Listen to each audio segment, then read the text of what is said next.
Está circulando en redes sociales una situación de que viene una nueva variante de la COVID-19, una variante más agresiva. Mire, le voy a leer parte de lo que dicen estos textos que están circulando en redes, que la COVID Omicron XBB es 5 veces más virulento que la variante Delta y tiene una tasa de mortalidad más alta que esta. La afección tarda menos tiempo en alcanzar una gravedad extrema y a veces no hay síntomas evidentes. Esto es parte de un documento que está circulando en redes sociales. Por eso en este momento ya tenemos en videollamada al doctor Fidel Alejandro Sánchez Flores. Él es investigador titular A de la Universidad Nacional Autónoma de México, presidente de la Academia de Ciencias de Morelos e integrante del Consorcio Mexicano de Vigilancia Genómica del SARS-CoV-2. Él es experto en genómica y bioinformática, así es que tiene toda la autoridad y capacidad para darnos a conocer esta situación de esto que está circulando. Doctor, buenos días. ¿Qué tal? Muy buenos días, Evaristo. Un placer estar aquí contigo en esta mañana. Actualícenos, por favor, doctor, sobre esto que le comentamos. Se habla de esta variante XBB y otras informaciones que principalmente a través de redes sociales se están difundiendo acerca de la nueva gravedad de la variante de la COVID-19. Claro que sí, mira, la variante que mencionas que es XBB es una variante que se le llama recombinante. ¿Qué quiere decir esto? Que dos subvariantes de Omicron, que en este caso pertenecen a los linajes BA2 y BA5, han combinado su información genética para dar una nueva variante y esta variante lo que tiene es que tiene mutaciones que le permite escapar del sistema inmune de manera parcial y digamos que esto es lo que explica su mayor transmisión. Rápidamente, digamos que la información genética lo que hace es codificar para todas las proteínas que se necesitan en virus, como lo pueden ver en las imágenes, esos piquitos que se ven de los modelos que están presentando del virus de Omicron, los piquitos rosas, por ejemplo, es la proteína espiga. Esa proteína espiga o spike es la llave que utiliza el virus para entrar a las células y justo eso es el blanco de los anticuerpos que nosotros producimos, ya sea por las vacunas o por una infección previa o por ambas. Entonces, estas nuevas variantes lo que tienen son esas mutaciones que ya no le permiten, digamos, al sistema inmune actuar de la misma manera y los anticuerpos ya no pueden bloquear al virus antes de que entre al cuerpo. Entonces entra al cuerpo, produce una infección, pero hay otra respuesta que se llama la respuesta celular por otro tipo de células que son los linfocitos tipo T, y eso lo que hace es que no nos enfermemos tan grave y no lleguemos a la muerte, ¿no? Entonces, esta variante sí es más transmisible, pero recuerden que la mortalidad no está asociada directamente a la biología de la variante, sino más bien a su capacidad de transmisión. Entonces, una variante más transmisible, pues finalmente, aunque tuviera un 1% de mortalidad, no es lo mismo tener 1% de 100,000 habitantes que 1% de 1,000,000 de habitantes. O sea, finalmente es una diferencia de un orden de magnitud, ¿no? Por lo tanto, si no tenemos cuidado y permitimos que esta variante se transmita de manera libre, pues finalmente sí va a incrementar la mortalidad, pero por su digamos, su transmisibilidad. Y finalmente lo que nos protege es la vacuna y sus refuerzos. Transmisibilidad y también las condiciones físicas que tenga uno, ¿no? Las enfermedades, las llamadas comorbilidades. Así es, Evaristo. Entonces, aquí para puntualizar, tenemos, aunque haya gente vacunada, hay mucha gente con comorbilidades, esto es obesidad, diabetes, hipertensión, enfermedades respiratorias obstructivas.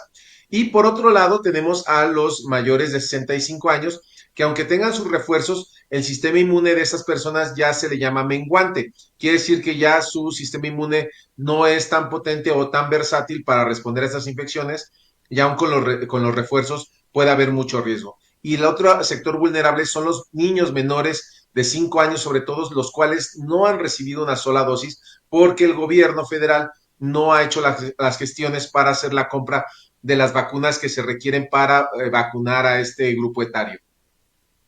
Ahora, doctor, los síntomas de esta variante se dice que son diferentes. En realidad los síntomas están asociados más que a la variante en este particular momento de que estamos viviendo, están asociados a la combinación de vacunas y si tuve infecciones previas o no. Entonces, los síntomas siguen siendo los mismos, nada más que la magnitud y el orden de aparición puede variar muchísimo, pero siguen siendo dolor de cabeza, cansancio, fiebre en algunos casos, escurrimiento nasal, tos, dolor de garganta y digamos que muchos otros síntomas que, digamos, podrían o no aparecer, pero como les repito, la variante no está determinando ahorita de manera mayoritaria el síntoma, sino ya se ha visto que está asociado a la combinación de vacunas que recibimos, el tipo de vacuna y si tuvimos infecciones previas o no. ¿Ha tenido la oportunidad, doctor, de ver estos comentarios que circulan, que es más virulento, es más mortal, que hay que extremar precauciones? ¿Ha tenido la oportunidad de leerlos y qué tanto de lo que ahí se dice es realmente cierto? Mira, mucha de esa información no está sustentada por ninguna evidencia científica o una referencia científica. Y eso nos lleva a, digamos, a crear un estado de pánico en las personas, que sí es verdad. Digamos que el virus se está transmitiendo, por lo que les decía, las mutaciones que adquiere le permite esquivar el sistema inmune. Entonces, esto afecta en el contagio. Si nos enfermamos, todo, como se acaba de mencionar, dependerá de nuestro estado de salud, las vacunas que hemos recibido, los refuerzos, y desafortunadamente lo que sí sigue habiendo es una incertidumbre del destino que voy a tener con los síntomas y en algunos casos si van a empeorar o no. Por lo tanto, ante esa incertidumbre, tenemos muchas medidas que debemos seguir aplicando y que nos permiten o nos van a ayudar a evitar el contagio. La más importante es el uso de cubrebocas junto con la sana distancia y el escudo de la salud en general, que incluye la higiene, ¿no? Ahora, estaba viendo la transmisión del noticiero un poco antes de entrar a aire y veía todas estas festividades que se van a hacer, ¿no? Digamos que hay que tener mucho cuidado porque dependerá del recinto en el que se hagan estas actividades lúdicas. Si son espacios cerrados, generan un gran riesgo. Si son espacios abiertos, hay que vigilar que la gente aún así entre con cubrebocas, porque lo más seguro es que en ninguno de los conciertos se vaya a mantener la sana distancia. Entonces, si la gente puede entender esto, donde use su cubrebocas, y una cosa muy importante, es que la gente que se siente enferma no asista a estos eventos. El que diga, es que me siento mal, es una gripita, ya no existen gripitas, van a ser cualquiera de los 3 virus que están circulando en el país, que son SARS-CoV-2, influenza y virus sincicial. Y los tres, a final de cuentas, en uno o en mayor o menor grado van a generar síntomas graves, incapacitantes, no solamente a corto plazo, sino el problema de SARS-CoV-2 es que va a incapacitar a largo plazo, como lo hemos estado viendo los últimos 3 años. Eso es muy importante, el llamado a la responsabilidad de cada quien, de todos los ciudadanos, ¿no? Pues que si van a acudir a eventos masivos se sienten mal, pues mejor no vayan, ¿no? Hay que tener esa fuerza de voluntad, aunque los amigos, la familia, vamos, vamos. Creo que el llamado es oportuno, doctor, a la responsabilidad personal y social para evitar más contagios. Me gustaría preguntarle también, dentro de esta difusión de información, dice que las pruebas de hisopo nasal suelen ser negativas para esta variante COVID Omicron XBB.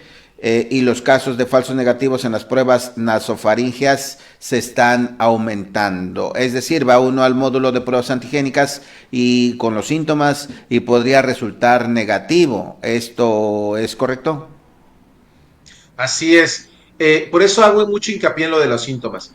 Es verdad que, por ejemplo, ahora es mejor tomar de ambos lugares la prueba, que sería nariz y garganta. Con esa doble prueba se puede hacer ya sea la prueba de antígeno y o la prueba de PCR. Hay que recordarle a la gente que la prueba de antígeno es 30% menos sensible que la prueba de PCR, por lo tanto la probabilidad de que dé un falso negativo es mayor. Un falso negativo nos diría que no estamos enfermos cuando sí lo estamos, ¿no? Y como decías, los síntomas son la prueba inequívoca de que está sucediendo un cuadro infeccioso en nuestro cuerpo, síntomas que son sostenidos por más de 24 horas. Estos son, digamos, la clave y la evidencia de que estamos enfermos de algo, y no importa de qué estamos enfermos. Así sea SARS-CoV-2, influenza o sincicial, no queremos transmitirlo a la población porque cualquiera de estos tres virus puede llegar a un ser querido, a un ser cercano, que sea vulnerable, como les decíamos, que tenga comorbilidades, que tenga más de 65 años, que puede estar inmunocomprometido, inmunosuprimido, o que sea un niño. Y finalmente esto último es lo más triste, ¿no? El gobierno dijo que a los niños no les pasaba nada, cuando en este año llevamos un reporte de 1,100 muertes de niños, los cuales pues finalmente no tienen la misma protección, sobre todo los menores de 5 años, porque no tienen vacunas administradas. Y ahora con esta sensación de que la pandemia se ha reducido al mínimo, pues no están los padres de familia tampoco atendiendo el llamado a vacunar a sus hijos. Así es, la pandemia es todo lo contrario. Ahorita ya estamos entrando a la sexta ola. Esto va a generar un pico que dependerá de nosotros mitigarlo o no, en el cual esperamos prácticamente un mes de enero muy crudo, con una alza en las hospitalizaciones y con obviamente el incremento de muertes, dado una transmisión muy acelerada y obviamente el colapso, el posible colapso del sistema de salud, en el cual habrá muertes agregadas porque finalmente aquellas personas que lleguen a un hospital saturado y que estén enfermos de cualquier otra cosa, una apendicitis, digamos un mal cardíaco, lo que ustedes puedan imaginar, pues no será atendido con la prontitud ni con la intensidad que se requiere y puede agregarse al conteo de defunciones. El escenario entonces está más que dibujado y si no queremos estar en esa estadística, pues aplicar lo que nos ha dicho, ¿no? El gel, la sana distancia, el cubrebocas, hay que mantenerlo. ¿Nos puede regalar, doctor, un panorama, un contexto en este momento mundial, nacional y estatal de esta enfermedad? Hay que recordar que la pandemia está vigente. Sí, a nivel mundial ya, digamos, ya se ha visto en las noticias que hay lugares como China, hay lugares como Estados Unidos y Europa que ya han pasado por las olas. O sea, ya México por lo regular entra tarde a las olas por la migración. Entonces, ahorita, por ejemplo, hay contrastes muy fuertes como lo que pasa en China, que la política de los chinos es muy estricta y se encierran 100 días. Aquí en México no hemos llegado a ese extremo, pero desgraciadamente los mensajes que dan nuestros gobernantes no son claros. Simplemente aquí en Morelos existe la ley que hace obligatorio el uso de cubrebocas. Sin embargo, se ha enfocado mucho la prensa y no se ha dado los mensajes para remediar esto, donde se enfocan en las excepciones. La regla es obligatorio el cubrebocas y en algunas excepciones como los espacios abiertos se puede dejar de usar o si hay alguien que tiene problemas para respirar o si va solo en el coche, ¿no? Pero, por ejemplo, en estos espacios abiertos, si nosotros no cargamos el cubrebocas porque decimos, bueno, voy a salir a caminar a la calle, eventualmente voy a llegar a un espacio cerrado y lo más seguro es que no voy a traer el cubrebocas. Y posiblemente me dejen entrar a este espacio cerrado, pero el riesgo que yo voy a tener es muy grande. Si me infecto, voy a llevar la infección a casa y si tengo un niño pequeño, lo estoy poniendo en un riesgo de muerte porque no va a estar vacunado posiblemente y o un adulto mayor, ¿no? Un abuelo que también podría, digamos, padecer una enfermedad grave y morir. Por lo tanto, no llevar estos riesgos a casa, actuar de manera responsable y sobre todo en corresponsabilidad con el gobierno que si bien no ha sido tan estricto como el de China, nos ha dado mensajes confusos y por lo tanto usar nuestro sentido común y nuestra prudencia es la mejor arma que tenemos. Sin duda ninguna. Y técnicamente, científicamente, ¿qué tan cerca estamos, doctor, de que en 2023 se acabe la pandemia o encontrar una vacuna única que pueda resolver este tema? Como se dice comúnmente en el ámbito científico, las guerras y las pandemias sabemos qué día empiezan, pero no cuándo van a terminar. Es imposible predecir ¿cómo se llama? El final El de la fin. pandemia por las siguientes razones. Uno, porque requiere de una coordinación a nivel mundial.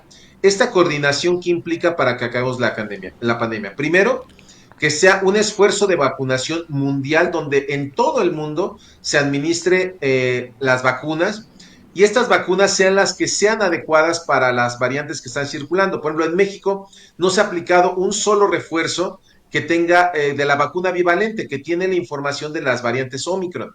Entonces, así no vamos a poder acabar con la pandemia. Segundo, que digamos que el porcentaje de vacunación sea mayor al 60% en todos los grupos de edad, y eso repetimos a nivel mundial. Por otro lado, pues les decía, cambiar esta mentalidad, y no solamente la mentalidad, sino muchos marcos legales que nos permitieran, por ejemplo, tomar una incapacidad por más de 5 días cuando tenemos estas enfermedades virales, tener la conciencia de no ir a trabajar o no asistir a eventos masivos o a eventos sociales cuando se está enfermo.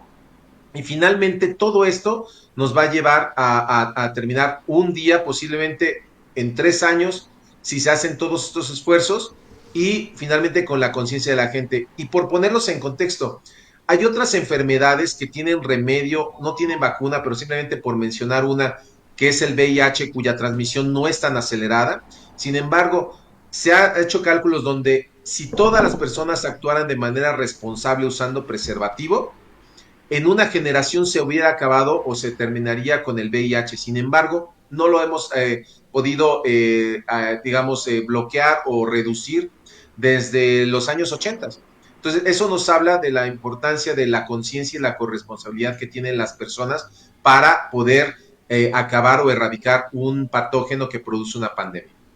Interesante, muy ilustrativo lo que nos ha compartido esta mañana y bueno, creo que la conclusión se ve claramente. Debemos seguir manteniendo las mismas medidas desde el principio porque la pandemia sigue vigente, el virus sigue mutando y todos somos susceptibles de esta enfermedad y retransmitirla en nuestras familias, en nuestro entorno más cercano y por lo mismo difícil de que se pueda terminar. Me llama la atención lo que nos comenta acerca de las vacunas, que efectivamente ya no hay vacunas más que para niños y quienes no se aplicaron ni el refuerzo, ni la segunda, ni la tercera, pues siguen siendo vulnerables a esta situación y también reiterar que estas nuevas variantes pues sí son más contagiosas, se descarta esta parte de que sean mortales, fulminantes, digamos, sí, por supuesto, puede llegar a desencadenar un evento fatal, siempre y cuando nuestras condiciones de salud no sean las adecuadas. Así es que le agradecemos mucho, doctor Fidel Alejandro Sánchez Flores, toda esta información. Me gustaría que termináramos con una recomendación, un consejo, algo útil, práctico, además de que ya lo dijo, seguir utilizando las medidas para que estemos conscientes de que la enfermedad está aquí y que si nosotros no colaboramos, se va a tardar más en irse. Así es, los consejos prácticos que les puedes dar es mantengan el uso de cubrebocas. La incomodidad que podría generar es mucho menor a realmente los daños que hay si me enfermo de COVID-19. Por otro lado, limiten los riesgos. Digamos que esta época es mucho de socializar, de salir, de ir a lugares que ofrecen riesgo, como son los lugares confinados, con mucha gente, mal ventilados sobre todo, ¿no? Incluso aquellos con espacios abiertos, con mucha gente, donde no mantengo la sana distancia, van a generar un problema. Celebren en familia, en círculos reducidos y cercanos, donde sepan que, digamos, que la enfermedad o la gente que va a asistir no tiene síntomas. Y sobre todo, si alguien se siente enfermo, no conviva, resguárdese. En 3 o 5 días posiblemente los síntomas habrán cedido y también la enfermedad, y por lo tanto la capacidad de transmitirlo. Si dejamos que el virus se siga transmitiendo, encontrará nuevas mutaciones que justo le permitirán seguir escapando del sistema inmune, y no vamos a poder terminar ni controlar la pandemia. Eso que dijo es muy importante. 5 días es ahora. Recordamos que eran 14 días de cuarentena.